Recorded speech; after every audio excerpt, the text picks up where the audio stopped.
Hi guys, welcome you to the very important session on how to identify the elements. Yes, so let's talk about this.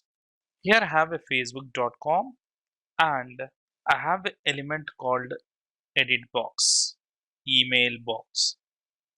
Now, I want to write my email in this box.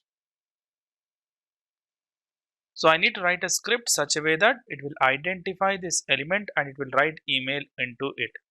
So I have two activities. One, identifying that element, and next, performing the operation. Without identifying the element, it's hard to perform the operation, right? Yes. One, identifying the element. Two, performing the operation. So how the tool will identify this element? That is what the very important concept is. Okay, if I ask you people to go ahead and open a Facebook and write your email in the email box, you'll do that because you understand where is the email box, you read it, you'll understand the field and you'll write it. But what about the tool? How does tool understand like where is the email box? So I need to give some technical information to it so that it identifies the elements. Just it's a simple example, try to understand it. I'm sitting in front of computer. So how I know that it's a computer? So it has a CPU, it has a mouse, it has a keyboard, it has a monitor. If it has all these properties, then it is a computer. So we are going to identify any element using its properties. So I'm waiting for my friend.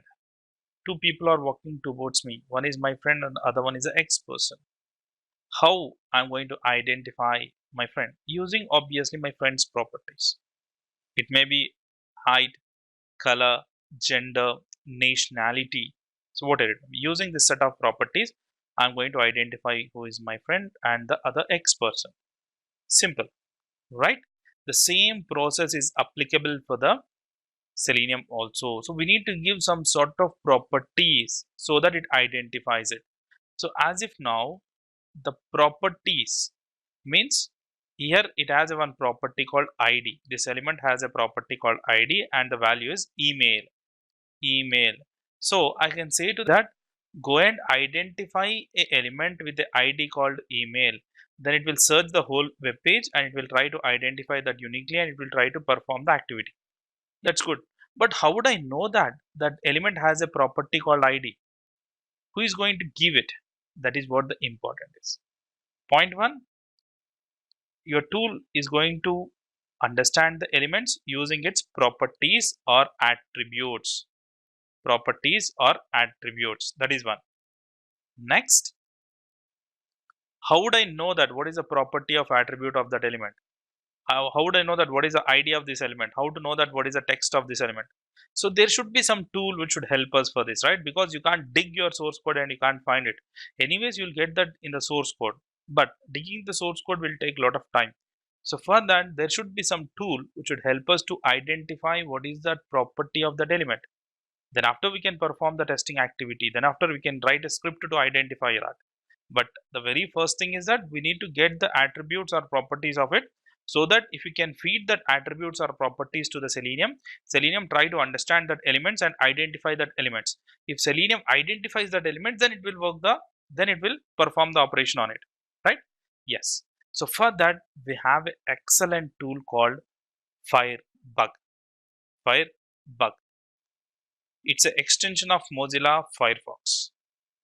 It's an extension of Mozilla Firefox, or it's a add-in for Mozilla Firefox. It works in Mozilla Firefox only. It works similar to the object spy in QTP. If you are aware of QTP, in the QTP we have object spy. It is similar to that. Firebug, element identifier, or it will give the properties of that element. Firebug, extension of Mozilla Firefox.